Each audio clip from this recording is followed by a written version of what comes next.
Hi, Dee. Thanks for joining us today. We want to hear a little bit about your career. So if you could share, number one, what you do and just a little bit about a day in the life of what your career is. Absolutely. Thank you for having me, Jenny. Hello, scholars. Hope everyone's doing well. Good to see all of you. My name is Salibi, also known as D. I'm a food scientist. So I'm the one behind new innovative products that you see on grocery store shelves or at different fast food chains or better for you chains as well. What I do is I create the actual formula behind those products of how much sugar goes into them, how much fruit, for example. A lot of the things that we focus on at my company are beverages. So if you think of juices or you think of energy drinks, things like that, there's a food scientist behind those products.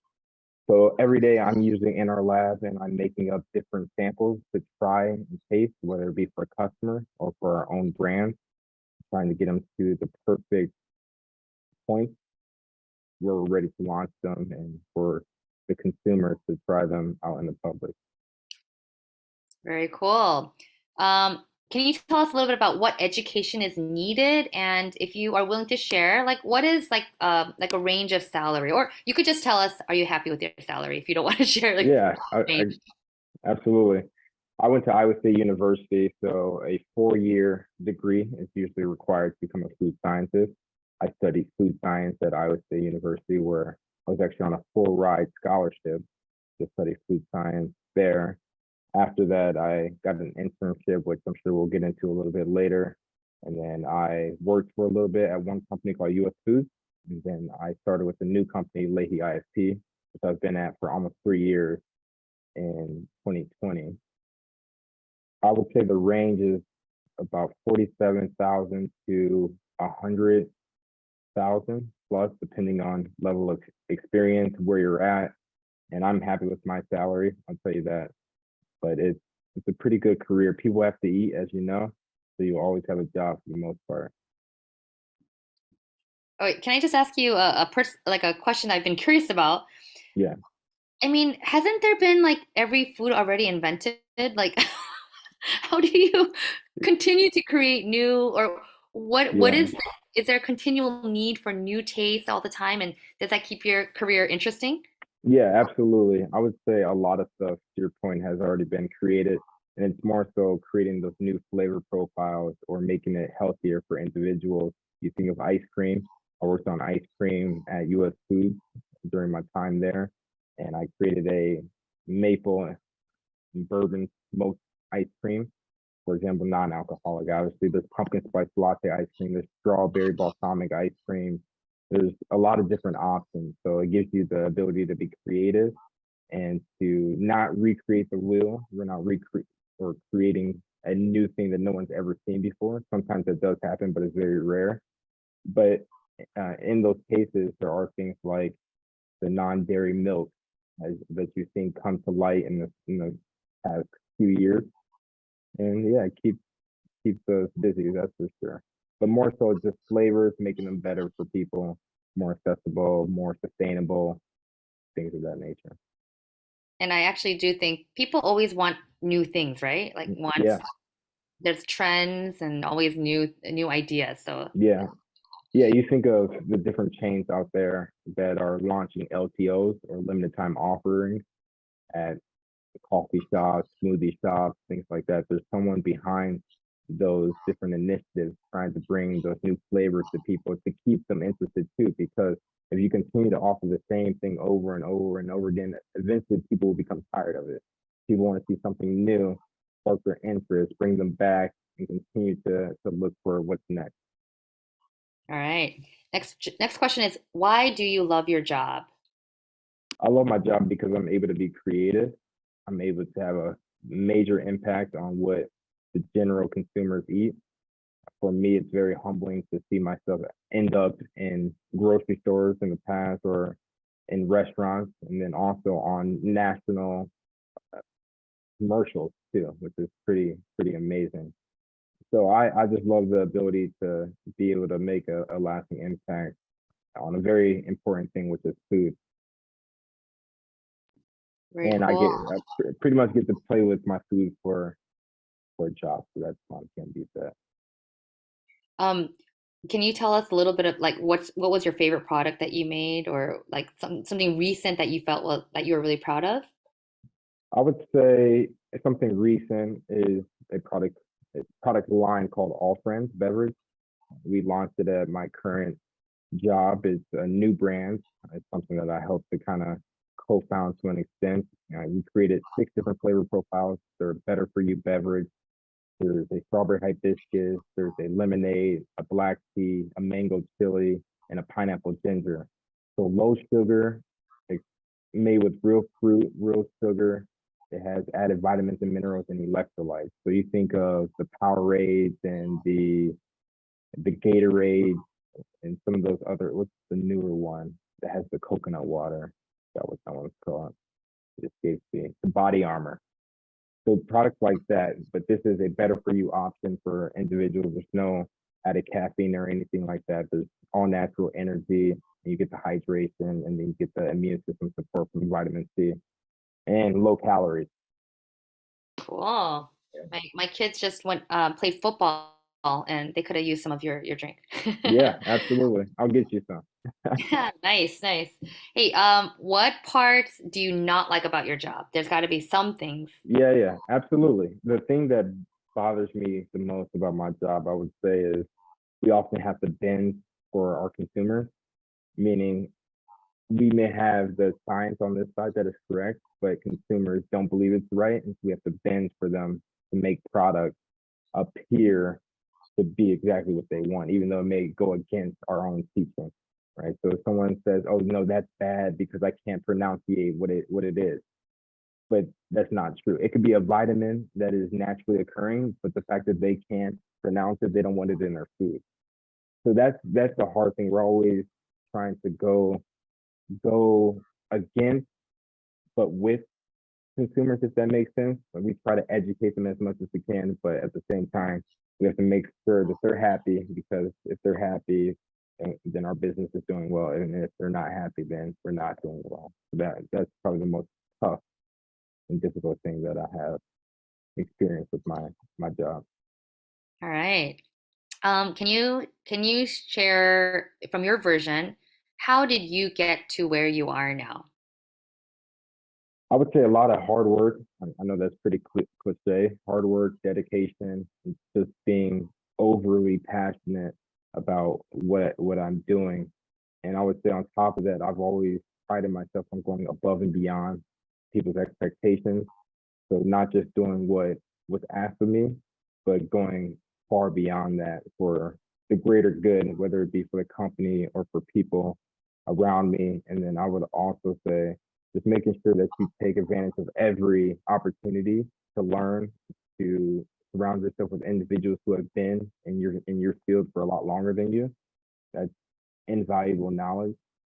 And just continuing to stay humble and do what you can do to better yourself and also better the people around you. And for me personally, I would be nowhere without God. Honestly, that's I all glory be to Him. It's not what I did. I'm just a vessel, and He keeps me going. But push the envelope, get comfortable being uncomfortable, and just continue to learn. You should be learning until the day you die. All right. I think you answered some of this already, but the next question is like, what are the talents, habits, characteristics that you should develop at a young age to be successful at your job? I think you answered some of it, but if there's anything more to add, Can you repeat that, Jenny? You kind of broke up a little bit. I'm sorry. yeah. What are the talents, Mhm. habits, characteristics that you should develop at a younger age to be successful at your job? Yeah, I would say first off, being confident and believing in yourself and your capabilities. It starts there because if you don't believe in yourself, no one else will. Also, the hardworking aspect and being able to prioritize and organize your schedule and just your life in general. Being humble, being passionate, overly passionate, as I mentioned, and being able to be coached. You're not never going to be perfect. You should always be looking for constructive criticism because that's how you grow. And those are just some of the basic ones that I can think of off the top of my head. And be a leader. That's another thing. At the beginning, you may be a follower, but you should get to the point where you're helping to lead the Mm. people that are behind you, or even motivate people and lead people that are older than you as well. Cool. Yeah, I love that you can lead even people who are above you in the chain of command, right? Just Yeah. Mm. by doing your work well. All right, so this is the last question for now, and then we're gonna open it up for Q&A for any kids. Think of some questions to ask Dee. And so yeah, the last question is just, your honest personal goals. Do you see this job as a stepping stone or as a lifelong career? And what are your future dreams? It's a very good question. I love Leahy IFP. That's the company I work for. It's been fantastic. It was a great switch for me. I can see it as a long-term thing, but my stretch goal, and whether this be on the side or eventually be the thing that I really dive into, is focusing on food insecurity. And it's a big thing in Chicago. We have the food deserts in different areas where there's not a grocery store, for example, nearby, so you're not being able to have access to good food, healthy food, but then also internationally, you think about people that are less fortunate than us. So I really like to work on the political side in the US and try to push for reform here, and then also internationally open up like a feeding farm where I can have individuals come, kids come, and not just eat, but also learn about how to farm, how to grow their own food. You give a man a fish to eat for a day, you teach men how to fish to eat for a lifetime. Also learn about the word there and potentially have healthcare too. So I want it to be a full circle type of operation. That's something I'm truly passionate about. That's something that gets me up every morning and something I look forward to in the future, That's God amazing. willing. Thank you so much for sharing, Yeah. Dee. Yeah. I want to go back on one of your questions if I have time. It was Yep. regarding how I got to where I am today. I talked about the characteristics that allow me to get to this point, but I didn't really talk about my journey itself. I can hit that real quick. I know the students are probably interested in that. So in high school, I was always focused on, and I loved chemistry and then also the nutritional aspect of life, the food and what it did for your body. And going into college, I really wanted to play football, but I ended up turning down some scholarships to accept a full ride scholarship at Iowa State University to study food science, which kind of found me. I had no idea it was a thing until I was looking with my dad, and we got a call from the university saying that I could come and study something called food science. So it's putting chemistry and that nutrition together, and it worked perfectly. At my time at Iowa State, I was very involved. I became a president of a club. It was the Food Science Club and also the Product Development Club. I was very involved in the College of Agriculture and Life Sciences. I was on the leadership committee, forgot what it was called exactly there. And I had an internship. I worked in labs too, so a lot of research labs. I think I worked in about 3 or 4 during my time there. So different projects with professors, learning things before I really got into the actual workforce. And my junior year, going into senior year, I got an internship, and this started after I was able to go to Italy, all paid for by my scholarship, to learn about the culture, and we cooked and learned about food over there, and that was excellent, amazing opportunity there. And I found the internship in Chicago with U.S. Foods because my aunt lived in Wicker Park, and her neighbor down below was a food scientist. We had no idea. It was very ironic that that was the case. But I had my grandfather knock on his door when I wasn't there, and he introduced himself, sat with him, and talked with him about me. And I reached out to him. I said, "Hey, can I come and shadow you?" So I was very proactive. I was a little bit pushy. Can I come and shadow you? And he said, "Absolutely." I came, and I got to meet all of his team before the internship process even started. So they knew who I was. I provided them with my resume, and then they offered me the internship, which is amazing. And I ended up coming for the entire summer. That was 2016. And when I finished that internship, which was full of fantastic, and shout out to Zach Clark and US Foods for that amazing experience. But I was offered a full-time position going back, or going into my senior year. So from internship to full-time position, and all I had to do was finish college essentially. It was an amazing, amazing, amazing blessing. And I worked there, like I said, for 3 years. And then I just needed a little bit more. There were some things that I was looking for, and that's how I found Leahy. But really, I've gotten to where I've gotten to by obviously being proactive, networking, and just continuing to try to grasp onto new knowledge wherever I can. Thank you so much. I love that story about how, did you say your grandpa talked to your neighbor? Yeah, so my grandpa talked to my aunt's neighbor who lived downstairs. He was the food scientist who became my boss, which is pretty funny. Yeah, You know, yeah, and I'll just say like a lot of the scholars, I mean, that's what we do all the time. We talk about our scholars to people that we know, yeah, and yeah, that has actually opened up some pretty cool opportunities for even, for our scholars as well. yeah, Okay, definitely. I'm gonna remove the spotlight and open it up. So if anyone has questions, let's ask. All right, when Cynthia types something, after each project, what is something you do to improve your knowledge as a food scientist or increase your creativity for the next project? Excellent questions, and Cynthia, thank you for that. After each project, we usually have postmortems or calls so we review how we did on the project. It's just essentially when you create a project from the concept and then you commercialize it, meaning it's ready to launch wherever it is, if it's in stores or whatever, etc. And we come back and we talk about what went well, what didn't go well, and then we try to improve on that for the next time. And then in regards to the creativity aspect, there's times where you think you might be on trend or you have something that people will like. And a lot of times it's the case, but sometimes it's not. So then you go back to the drawing board. Okay, well, if this isn't what they're into, then what are they into? So we look at a lot into trends from Google trends and data central trends and different software that allows us to find what people are looking for. I like that after you create a product, you go back and you review, right? It's Yeah. like you take the feedback and you review how that went. Yep. All right, You can always do better. Kamaya, you're next. Okay. So I know you said in high school, like you wanted to play football and that you like doing biochem and stuff like that.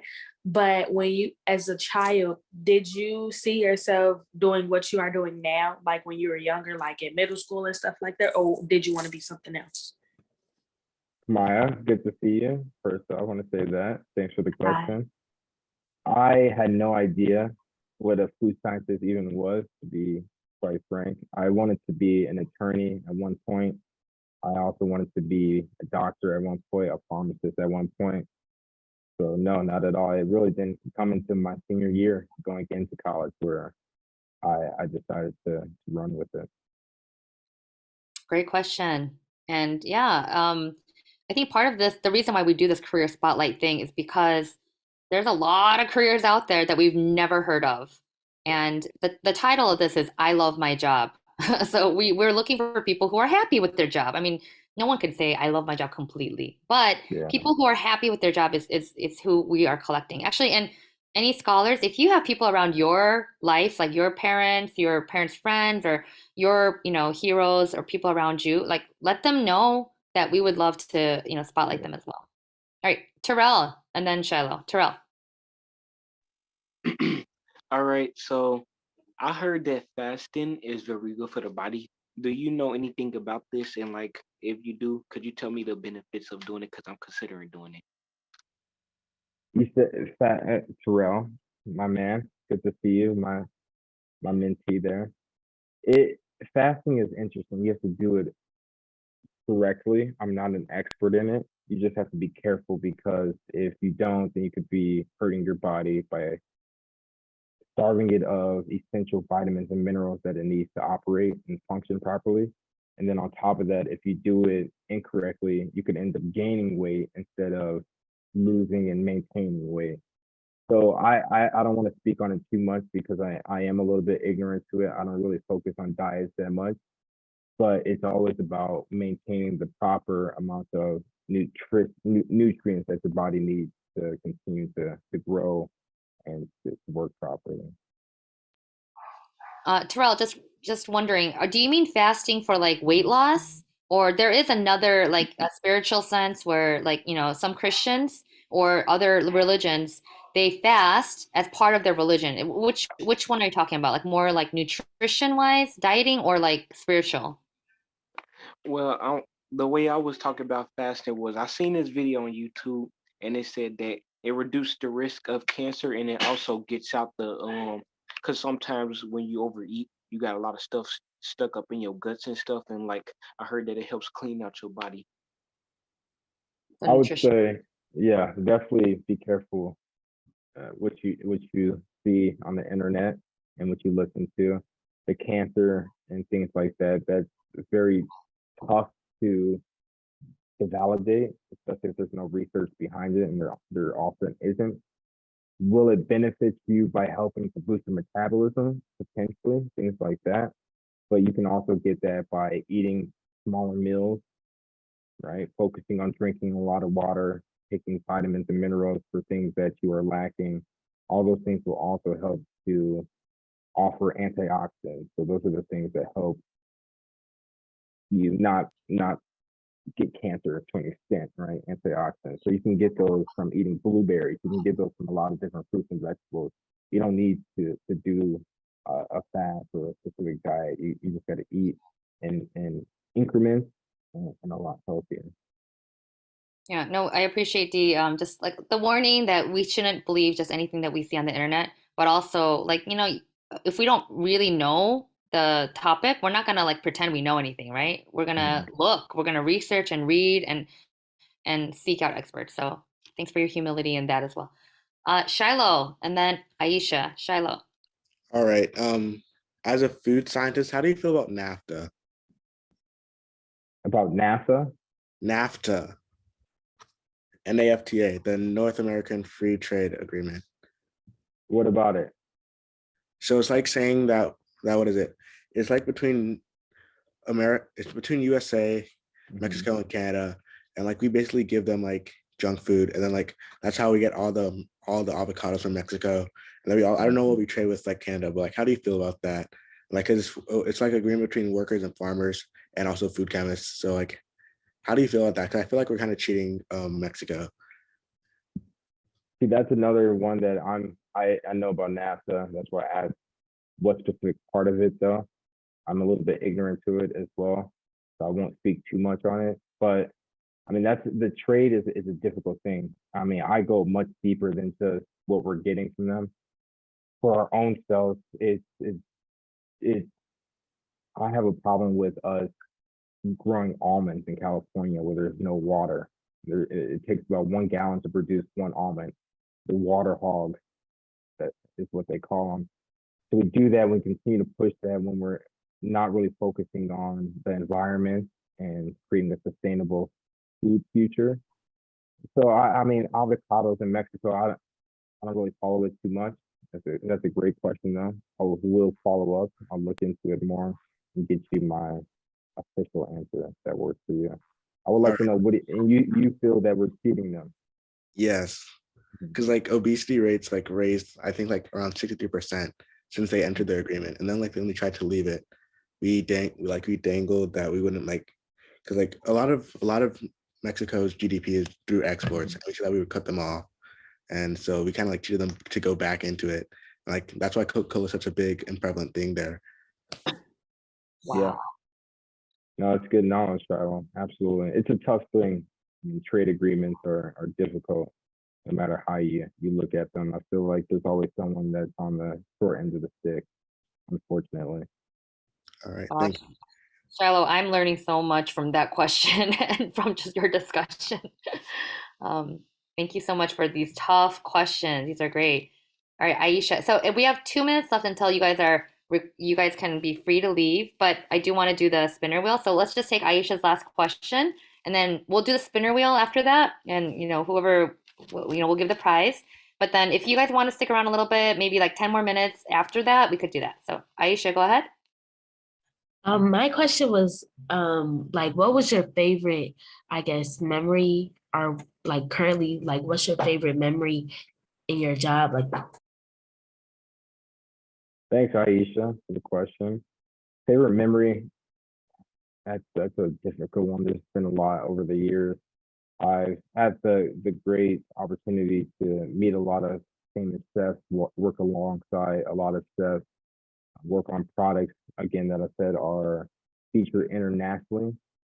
And then I also have had the opportunity to travel around the US and Canada and some other places as well, to go to our different manufacturing plants and to work with individuals who are in the food industry and are working on projects with me. So I would say that's my greatest experience, is just getting out there and exploring the world and creating things that have greater visibility than just me and my colleagues. Great question. All right, I'm gonna pause. See, and I'm glad you asked that question, Shiloh, because a lot of what we do isn't so much on the government side.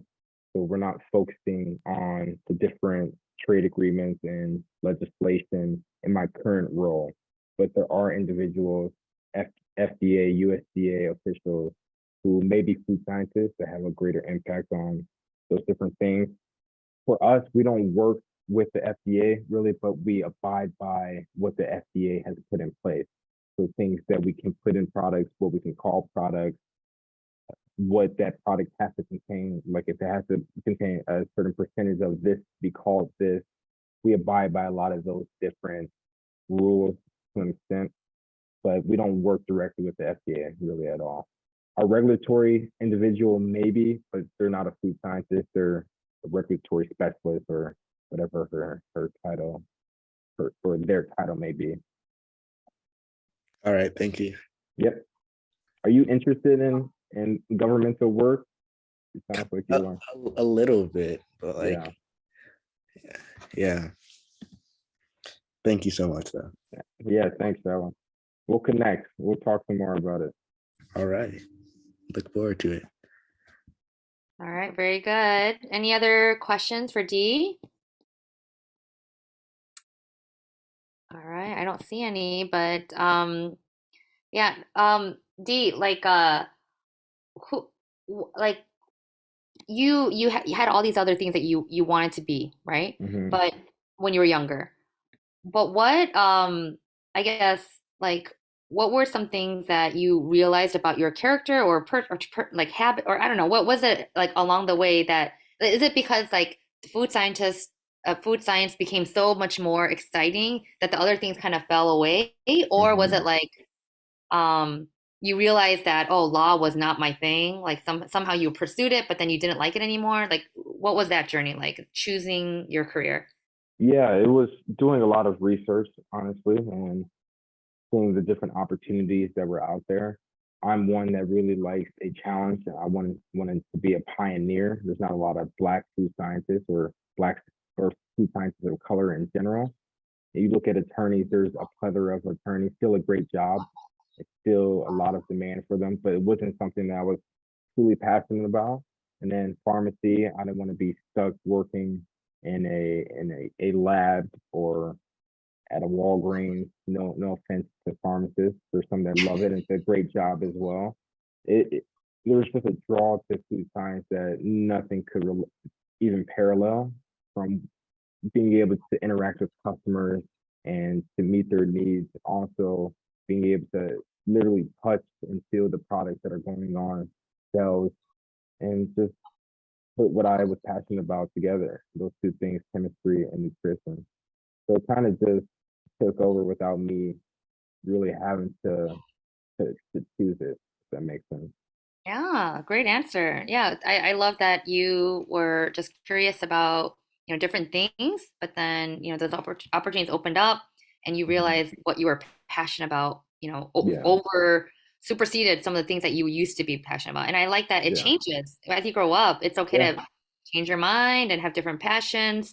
Um, but yeah, because at a certain point you had to get serious about something, right? yeah, So, yeah.